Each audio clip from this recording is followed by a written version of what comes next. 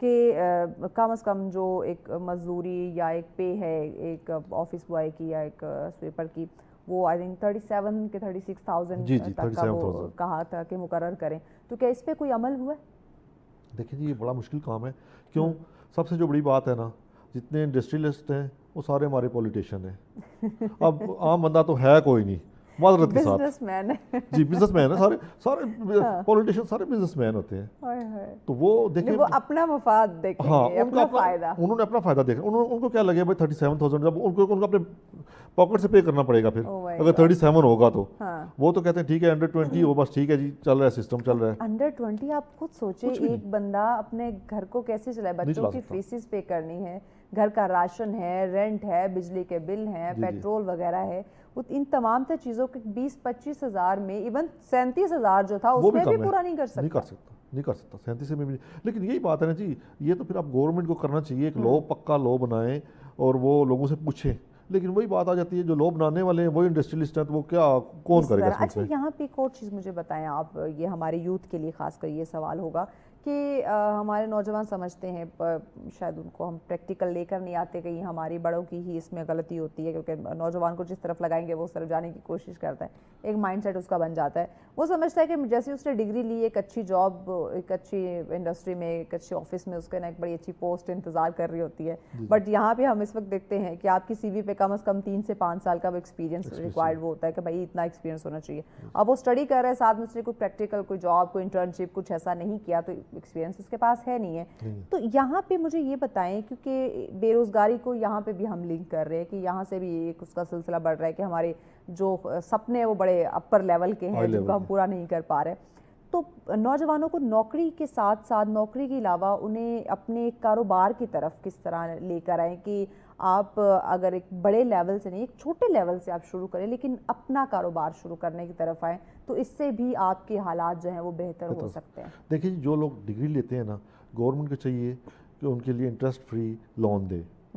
جو بندہ بھی ڈگری لیتا ہے، مطلب ایک بندہ ڈگری لے رہا ہے کاروبار شروع کرے، یہ تو دیکھیں گورنمنٹ کو چاہیے، کیونکہ ان کے پاس جو بندہ ڈگری لے رہا ہے اس کے والدین نے سب کچھ بیچ کر اپنے بچوں کو ایجوکیشن دلوائی ہے. کیونکہ یہاں پہ وہ سسٹم تو ہے نہیں کہ گورنمنٹ سے آپ وہ یا تو گورنمنٹ فری ایجوکیشن کر دے، پھر تو چلو ٹھیک ہے جی بندہ جو مرضی کرے. لیکن جب آپ اپنے پاس سے پیسہ لگا کے ایجوکیشن حاصل کرتے ہیں، اس کے بعد جو بندہ ڈگری لے، ساتھ ہی گورنمنٹ کا ایک پلان ہونا چاہیے کہ اس کو جناب ہم 20 لاکھ روپے دے رہے ہیں، 2 ملین دے رہے ہیں، 3 ملین دے رہے ہیں، یہ اپنا کاروبار، تو تب جا کے یہ سسٹم ٹھیک ہوگا. یہاں پہ لون کا سلسلہ شروع ہوا تھا لیکن اس کا کرائٹیریا بڑا ٹف سا ہے، بڑا ڈیفیکلٹ سا اس کا کرائٹیریا، اور اس میں بھی پھر وہی سفارش والے لوگ جو ہیں نا وہ زیادہ اس میں انوالو. ہونا تو یہی چاہیے نا، جو بندہ ڈگری لے کے آ رہا ہے اس کو دیں آپ. Doesn't matter who is degree value کریں، ڈگری ویریفیکیشن ہونی چاہیے کہ یہ ڈگری لی ہے اس نے، اس کو یہ دیں آپ. اور سسٹم جو ہمارا بڑا ناقص سسٹم ہے سارا، بڑا مشکل ہے، اس کو اللہ پاک دعا کریں آپ بھی، اور یہ آپ اپنی محنت جاری رکھیں، آپ اپنی محنت جاری رکیں تو تاکہ جو اقام بالا بیٹھے ہوئے ہیں ان تک آپ کی ہماری آواز پہنچے. ہماری بھرپور کوشش ہے کہ ہر انسان تک ہماری آواز جو ہے وہ جائے، چاہے وہ گورنمنٹ کی بات کریں یا ایک عام شہری کی بات کریں، کہ وہ ہر انسان اپنی ذمہ داری کو سمجھے. کیونکہ معاشرے میں مسائل تب پیدا ہونا شروع ہوتے ہیں جب بلیم گیم کا سلسلہ شروع ہو جاتا ہے کہ یہ میرا کام نہیں، یہ تو ناصر صاحب کا کام ہے، اور ناصر صاحب بولے یہ میرا کام نہیں، یہ تو یاسر کا کام ہے. تو یہ جو چیزیں ہیں نا یہ پھر خراب ہوتی ہیں. ذمہ داری کو سمجھنا بڑا ضروری ہے. تو ہم اس وقت بلیم گیم کے سلسلے میں بھی ہیں، اور رائٹ ناؤ اگر ہم حالات کی بات کریں، جو ایک جنگی صورتحال ہمارے سامنے، حالات کافی کشیدہ ہیں، اس میں بھی رائٹ ناؤ بھی ہمیں ایک قوم ہونے کی بجائے ہم بلیم گیم میں ہم پڑے ہوئے. یہ تو بڑے افسوس کی بات ہے جی. یہ اس وقت یہ ہمارے ملک کے لیے بالکل اچھی بات نہیں ہے کہ آپ بلیم گیم میں پڑیں، کیونکہ جب جنگ کی صورتحال ہوتی ہے سب کو یونائٹ ہونا چاہیے. میرا نہیں کام، یہ اس کا کام ہے، یہ میری غلطی نہیں، یہ اس کا قصور ہے. نہیں، یہ تو یہ ٹائم نہیں ہے، یہ ٹائم بعد میں آ جائے گا. یہ تھوڑا سا مشکل ٹائم ہے. یکجا ہونا چاہیے، یونائٹ ہونا چاہیے، آپس میں ایک دوسرے کے ساتھ چلنا چاہیے، تب جا کے قومیں کامیاب ہوتی ہیں. جب حالت جنگ میں ہوں تو اس وقت یہ آپ بلیم ایک دوسرے کو بالکل جو ہے نا یہ نہیں کرنا چاہیے. ایکوالٹی کتنا میٹر کرتی ہے اگر آپ نے کسی بھی قوم کو، کسی بھی معاشرے کو اگر آپ نے کامیاب بنانا ہے تو اس میں ایکوالٹی کا کیا رول ہے؟ دیکھیں جی، انصاف